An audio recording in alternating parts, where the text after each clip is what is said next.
Okay. Hi, it's Mary again. I left off, it was getting dark out, and I want to pick up where I left off. And this is going to be about the stress between the time we bought and renovated the farm, my husband lost his job, my diagnosis with Sjogren's and lupus, and what happened in the next 5 years. If you remember, I mentioned that when we bought the farm to create a 501c3 nonprofit to provide a refuge for abused, handicapped, and senior dogs, we named it Petit Treasure Rescue and Sanctuary. And I had always intended to use the land to rent out for weddings in order to fund the shelter.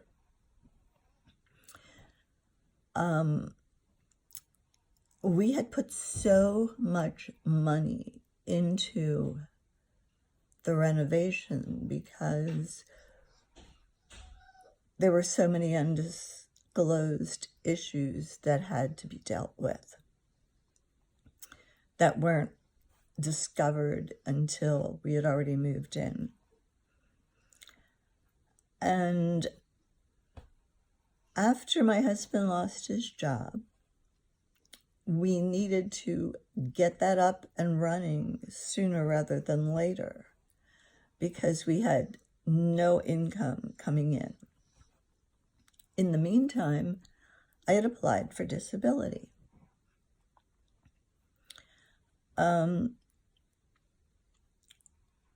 Eventually, a gentleman found his way to me through a Facebook post about wanting to rent my farm for the weddings. We had named the farm after the renovation Le Chateau de Chêne. And he told me that I was exactly what he was looking for. He had all the other components.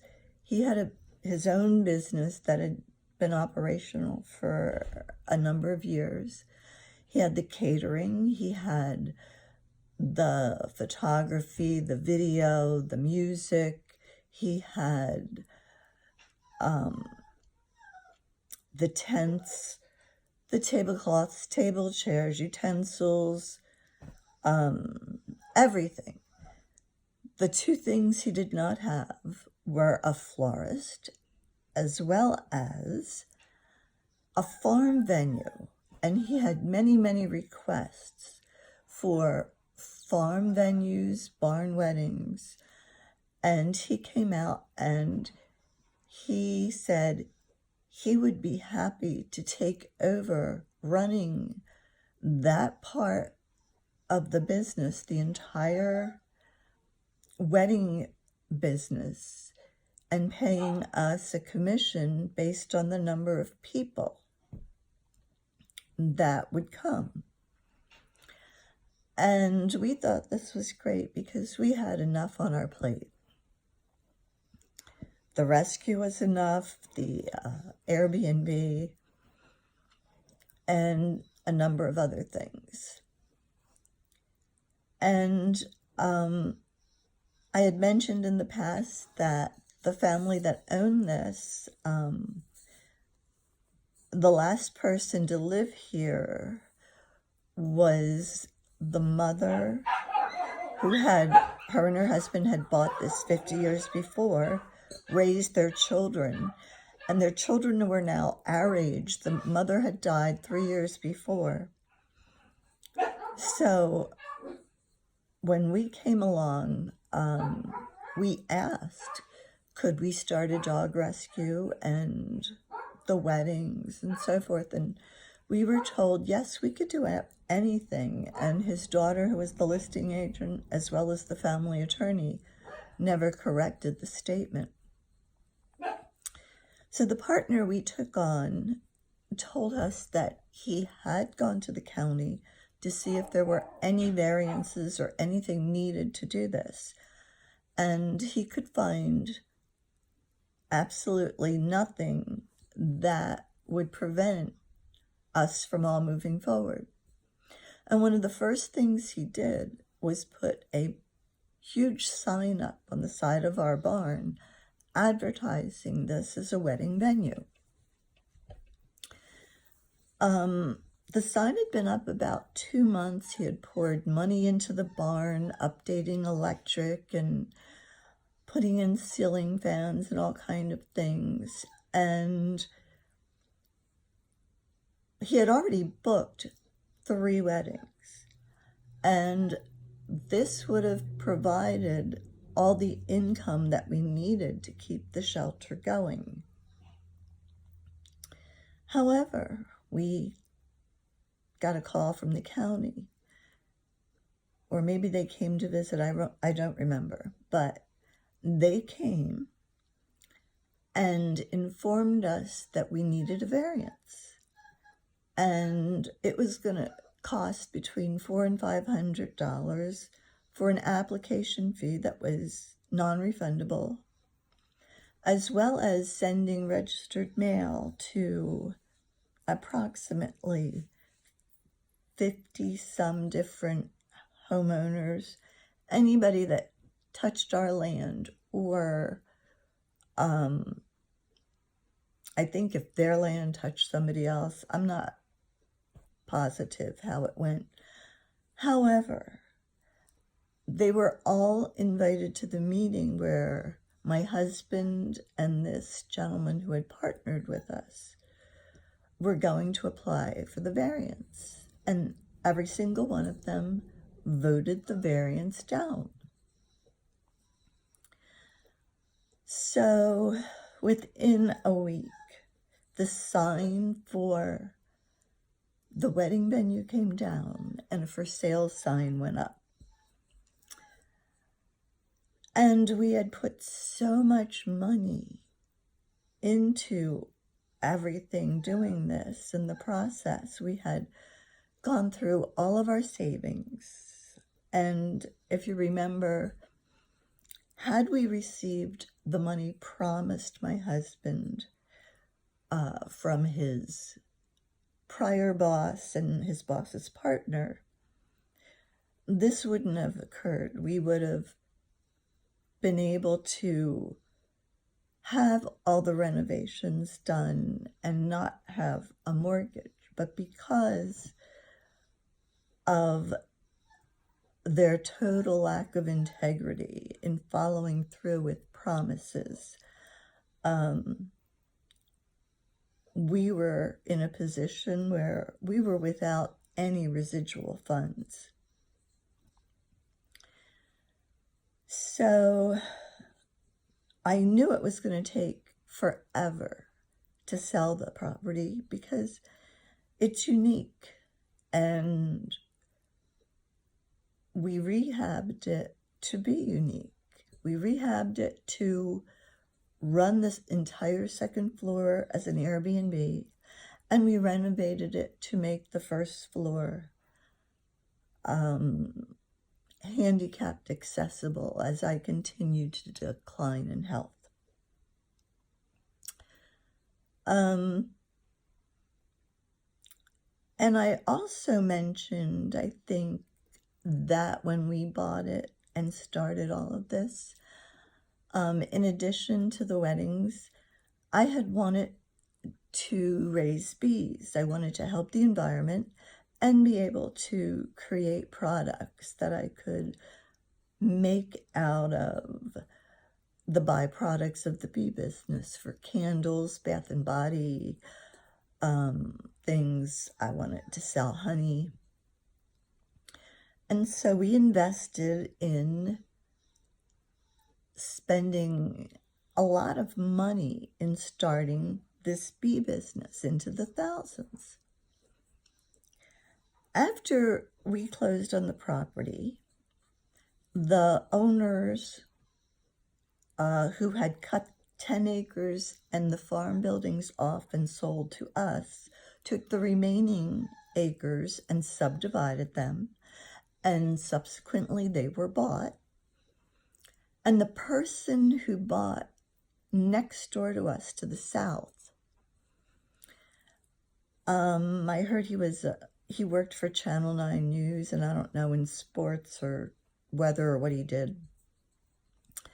But when he started his construction, he built a little hill to put his house on.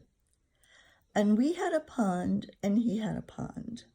But in doing what he did, manipulating the ground, it caused all the wastewater from his house to drain into his pond, which expanded and encroached onto our property, joining with our pond.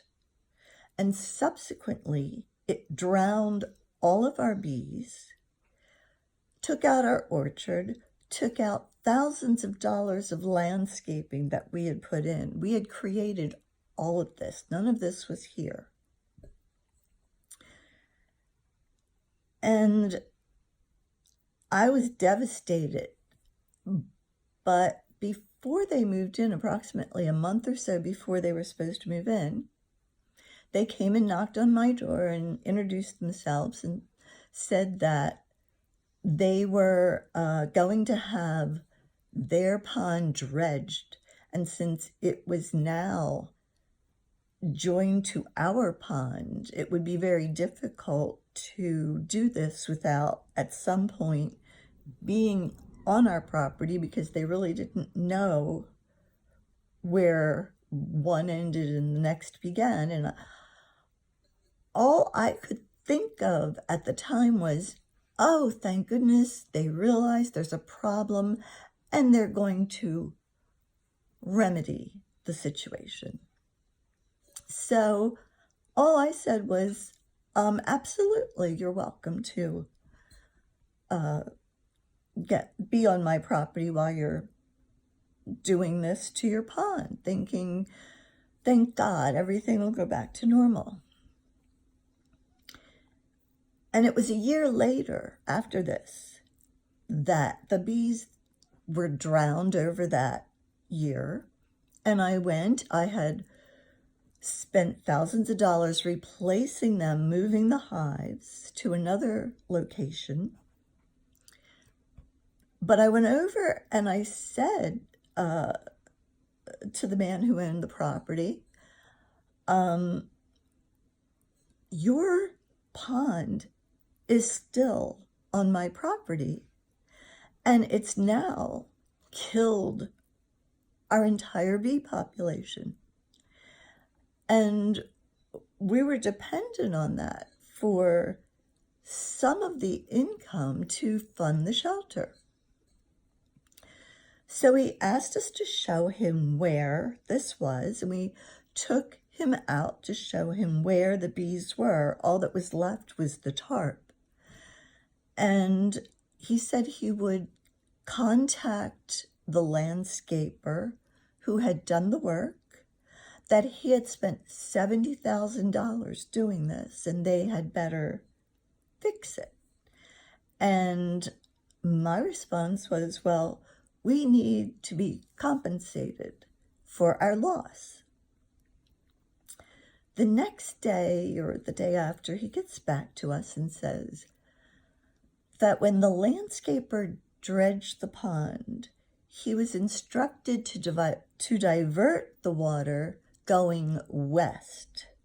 However, somehow he had diverted it and it went east, encroaching onto our land. And by now, not only the bees, but the orchard we had put in and a lot of other acreage was impacted. He started this, we bought the house in 2014 and started our renovations. My husband lost his job 2015. 2016, this man bought the property, and 2017 built the house. 2018 was when we replaced the bees and told him about the issue. And yet here it is 2019, and there's even more acreage that we have not been able to access because of all the flooding.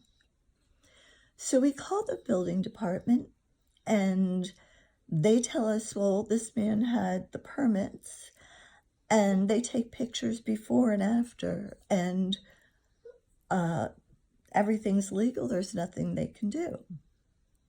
And my response is, well, if they had taken pictures after, they would have seen where there was water connecting the ponds and all over our property, and there was an issue. And he referred us to the wastewater management department, who came out and looked at the situation and told us we needed to go back to the building department. And I think you can see where this is going, back and forth, back and forth.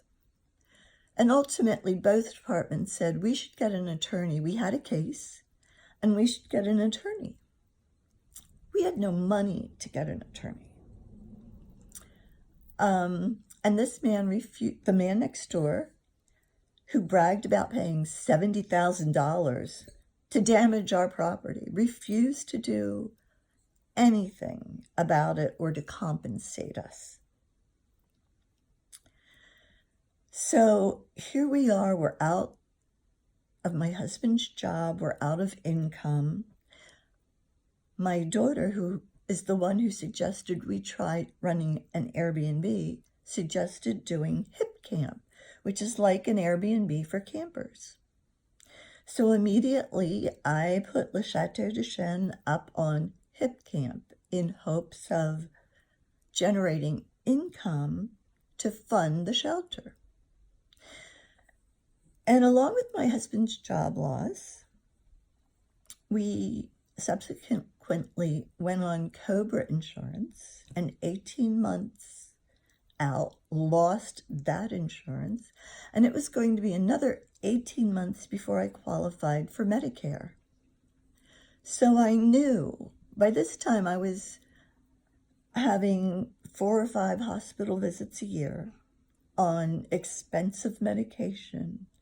I had specialists in just about every field. And I knew we would have no access to any of this because of not having insurance and not being able to pay for any of the treatments I needed. So I opted, before the insurance ran out, to have 2 Medtronics devices implanted in my body for pain management and management of other body functions. I had both of these devices inserted and had them in for a year and a half. And the one side healed up. There was absolutely no issue. But the other side had always been slightly sore. Not enough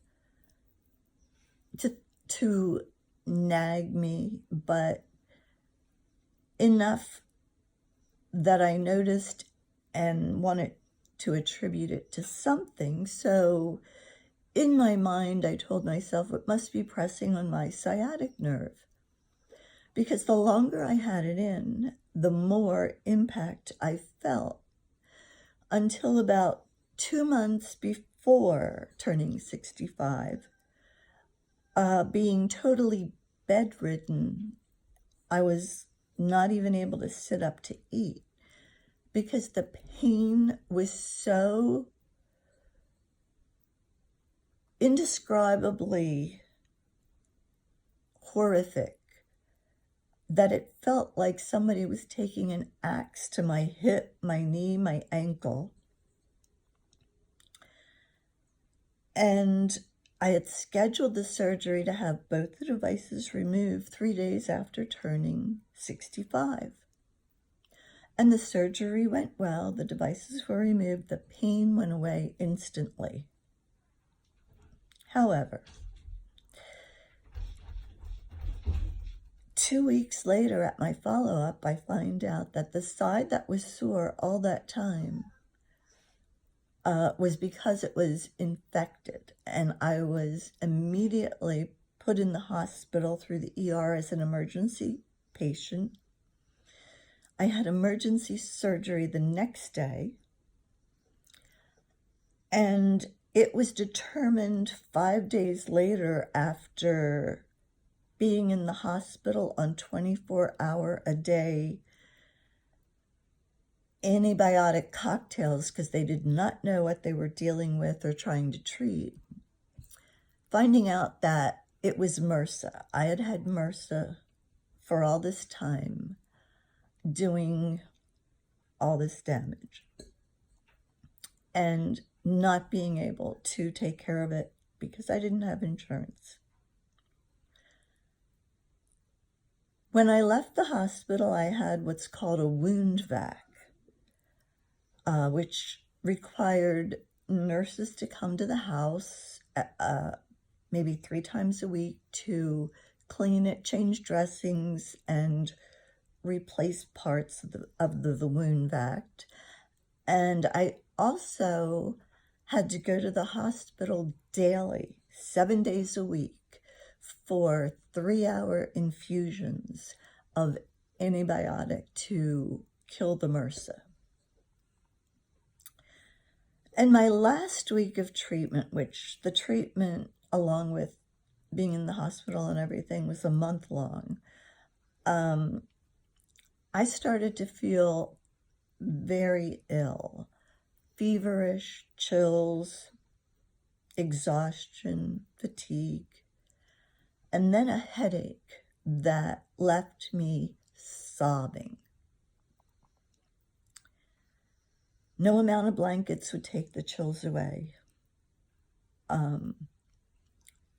Could get no relief from this headache that was worse than any migraine I had ever had. And when my husband tried to get me up to go for my last infusion, I told him, I can't go. I am so sick, I can't move. And he insisted we go. He said, I'm driving you, you are going. And they would always take my temperature. And it was 100, maybe 100 when I got there. And they consulted the infectious disease doctor, and he said, go ahead with the last infusion. And an hour later, they take my temperature again. It's escalated now to 101. And he tells them to pull the wound vac so they can culture it. And after the 3 hours infusion, it's now 102. And he says, have her admitted through the ER as an emergency. And the ER takes my temperature and gives me Tylenol. And an hour later, it's 103. And I'm admitted. And it took them 7 days of a cocktail of around-the-clock antibiotics to figure out that I had Rocky Mountain spotted fever, which is from a tick bite. This left me in such a state of weakness that I was literally non-functioning. All I could do was sleep. And I had been on a regime of Adderall to keep me on my feet for the chronic fatigue. However, with the government cracking down on pain meds, my doctor who had been prescribing it would no longer prescribe it. So I had to get a new doctor. And through all this, we still have the stress of the ongoing flooding, lack of funds, but the hip camp is doing well. And we're thinking, well, in 2018, we couldn't make our bills. We were threatened with heat being turned off. The cable was turned off. No money for food. And we had all the Airbnb money that we were making was funded straight to the shelter. So the animals were provided for. They could be fed and sheltered and everything. But we were hoping with this new area of funding through Hip Camp that we would be able to make it through the winter with heating bills and such. But lo and behold, the county called again. And we were shut down because we needed a variance to run the Hip Camp. And again, we had been through this the year before, and we knew who these letters were going to go to and the outcome and what it would be. And I had spoken earlier about powerlessness and the stress and the lack of power that I had over what was causing it was so egregious that I was becoming more ill by the day. And I related when I first started with autoimmune, way back when I was first married, the first time, everything would go straight to my stomach. And that was happening again. I would be throwing up in the middle of nothing, like just going about my daily day. Went to the eye doctor before she came in for the visit. I had to leave and go throw up. People were coming over, I'm outside. I had to go behind a tree and throw up, like things, because I was powerless to do anything about. I was powerless to control any of the finances. I was powerless to stop the stress of bills coming in. I was sick and powerless to do anything about it. And subsequently, that is when I got the latest diagnosis, which was in August, which is still August of 2019, of the small-fiber-neuropathy, the ANS, the dysautonomia, the reasons for my breathing, my digestion, my vision, my choking, my swallowing, all of this relates to the new autoimmune diseases that I have been diagnosed with. And now that I have gotten to the end of the progression of my story, how I have attributed each diagnosis back to the stress in my life that was occurring.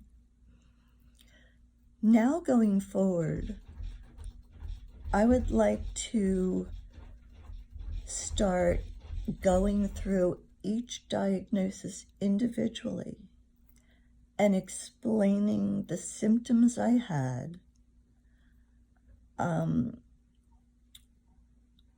they were diagnosed, if I was put on medication for the symptoms to help, and spend my time hoping to help somebody else that has gone through this journey but has not found answers. And at this point in my life,